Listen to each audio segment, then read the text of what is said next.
Welcome to the Killer Innovation Show, the longest continuously produced podcast in history. Each week, Phil McKinney brings you the insights and strategies to amplify your creativity and innovation skills. Here's your host, Phil McKinney. Before the Space Shuttle Challenger exploded in 1986, NASA management officially estimated the probability of catastrophic failure at 1 in 100,000. That's about the same odds as getting struck by lightning while being attacked by a shark.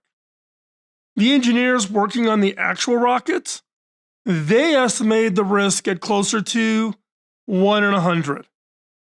That's 1,000 times more dangerous than what management believed. Now, both groups had access to the same data, the same flight records, the same engineering reports, so how could their conclusions be off by a factor of 1,000? The answer isn't about intelligence or access to information. It is about mental frameworks they use to interpret that information. Management was using models built for public relations and budget justifications, while the engineers were using models built for physics and failure analysis. Same inputs, radically different outputs. The invisible toolkit they used to think were completely different. Your brain doesn't process raw reality. It processes reality through models, simplified representations of how things actually work. And the quality of your thinking depends entirely on the quality of your mental models you possess. Now, by the end of this episode, you will have 3 of the most powerful mental models ever developed. Think of it as a starter kit. 3 tools that work together, each one strengthening the others. The same tools that NASA engineers were using while management flew blind. So let's get working on building your toolkit. Now, a mental model is a representation of how something works. It's a simplified view of it. It's a framework your brain uses to make sense of reality, predict outcomes, and plays a crucial role in making decisions.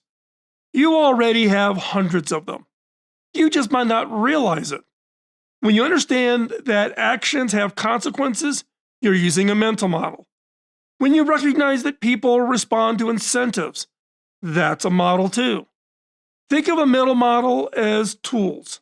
A hammer drives nails. A screwdriver turns screws. Each tool does a specific job. Mental models work the same way. Each one helps you do a specific kind of thinking. One model might help you spot hidden assumptions. Another model reveals risks you would otherwise miss. A third might show you what success requires by first mapping out what failures look like. The collection of models you carry with you, that's your thinking toolkit. And like any toolkit, the more quality tools you have, and the better you know how to use each one, critical here, the more problems you can solve. But here's the problem. Research from Ohio State University found that people often know the optimal strategy for a given situation, but only follow it about 20% of the time. The models sit unused while we default to gut reactions and habits. The goal isn't just to collect mental models. It's to build a system where the right tool shows up at the right moment, and that starts with having a few powerful models you know deeply, not dozens of ones you barely even are aware of. So let's add 3 tools to your toolkit. Tool number 1, the map is not the territory. This might be the most foundational mental model of all. It's coined by a philosopher, Alfred, now I'm going to botch his name, Kurzbowski, in the 1930s. It deserves a simple but profound insight. Our models of reality are not reality itself. I live here in Colorado. A map of Denver is not Denver itself. It's a simplified representation that leaves out countless details. The smell of pine trees, the feel of being at 5,000 feet elevation, the conversation happening at that corner cafe. Now, the map is useful, but it is not the territory. Every mental model every framework, every belief you hold is a map. Useful? Absolutely. Complete? Never. This explains the NASA disaster. Management's map showed a reliable shuttle program with an impressive safety record over history. The engineer's map showed O-rings that became brittle in cold weather and a launch schedule that left no room for delay. Both maps contain some truth, but management's map left out critical territory: the physics of rubber at 36 degrees Fahrenheit. Now, when your map doesn't match the territory, guess what? The territory wins. Every time. So, how to use this tool? Before any major decision, ask yourself, what is my current map leaving out? What is it leaving out? Who might have a different map of the same situation, and what does their map show that mine doesn't? The NASA engineers weren't smarter than management.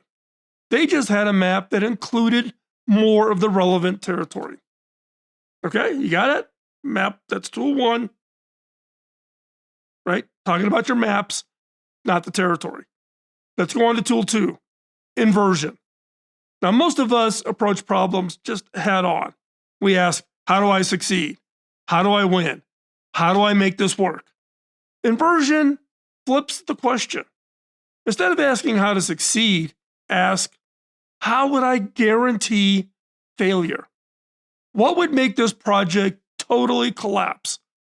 Where's the surest path to total disaster? Then, avoid those things. Inversion reveals dangers that forward thinking misses. When you're focused on success, you develop blind spots. You see the path you want to take and ignore the cliffs on either side. So here's a surprising example. When Nirvana, the band, right, came out with their record Nevermind in 1991, they had a budget of just $65,000 to produce it. Now, bands at the time were spending millions on polished productions, but instead of trying to compete on the same terms and failing, they inverted the formula entirely. Where the other bands were flashy, Nirvana was raw. Where others added complexity, they stripped it down. Where the industry zigged, they zagged. The result was they didn't just succeed. They created an entirely new genre and sold over 30 million copies. They won by inverting the game everyone else was playing. So how do you use this tool? Before pursuing any goal, spend 10 minutes listing everything that would guarantee failure. Be specific. Be ruthless. Then look at your current plan and ask, am I accidentally doing any of these things? Inversion doesn't replace forward planning. It completes it. Tool number 3, the pre-mortem. We all know what a post-mortem is. I'm talking about pre-mortem. Imagine your product has already failed, not might fail or could fail. Think about it. Imagine your project has already failed completely. Now your job is to sit back and explain why. Researchers at Wharton, Cornell, and University of Colorado tested this approach and found something really striking. Simply imagining that failure has already happened increases your ability to correctly identify reasons for future problems by 30%. 30%. But why does this work? When we think about what might go wrong, we stay optimistic. We protect our plans. We downplay risks because we're invested in success. But when you imagine failure has already occurred, we shift into an explanation mode. We're no longer defending the plan. We're forensic investigators examining the wreckage left over. Here's proof the pre-mortem works in the real world. Before Enron collapsed in 2001, its company credit union had run through scenarios, imagining what would happen if their sponsor company failed, if Enron went under, the Enron credit union, what would happen to it? They asked, if it goes under, what do we do? And they made plans. They reduced their dependency.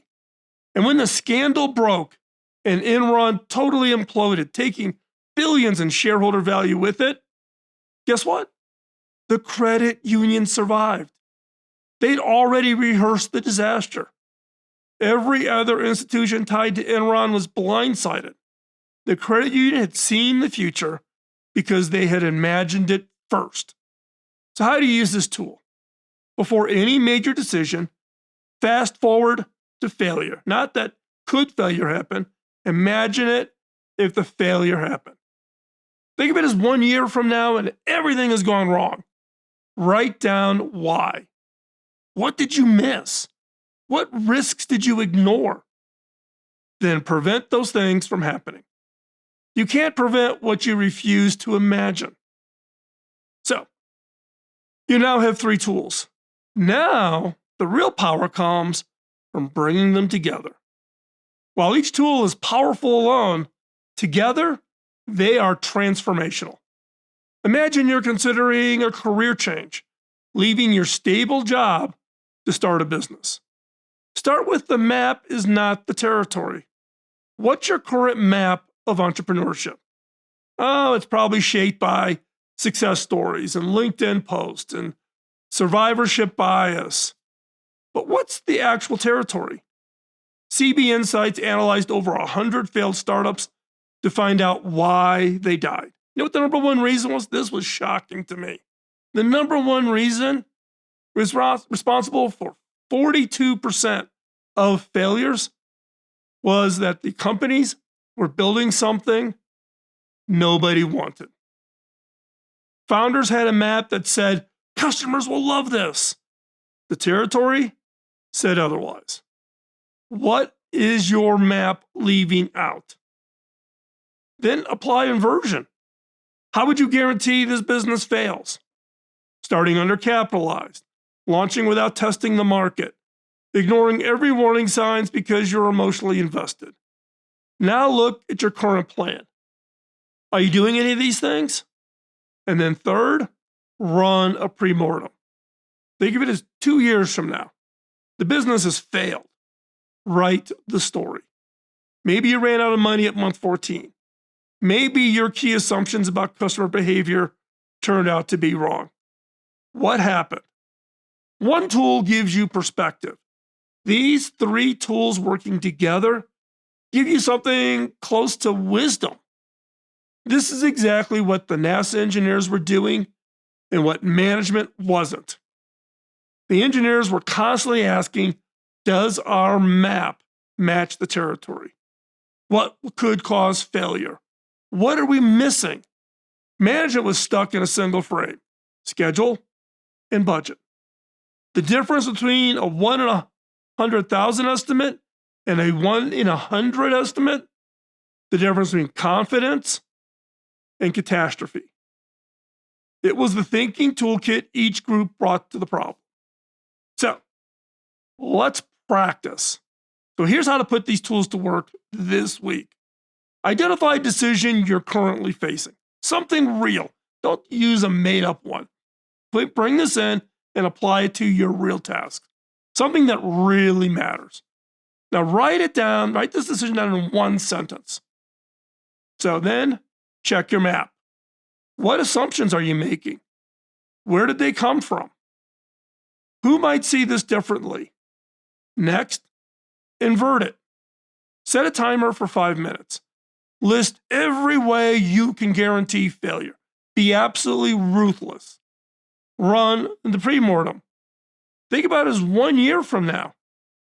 You chose wrong. Write 2 paragraphs explaining what happened, how it failed. Now go back, find the overlap. Where did your inversion list and your pre-mortem story agree? That's your highest risk blind spot. And then take 1 action. What's 1 step you can take this week to address your biggest risk? 20 minutes. 1 decision. Run it once, then try it again. next week on a different decision. So, as you use these tools, you'll notice other mental models worth adding, and your toolkit will grow. More decisions feel routine until they're not. That morning at NASA felt routine. 7 astronauts boarded the Challenger.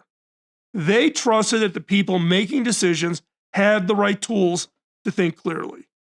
Management had maps, the engineers had territory.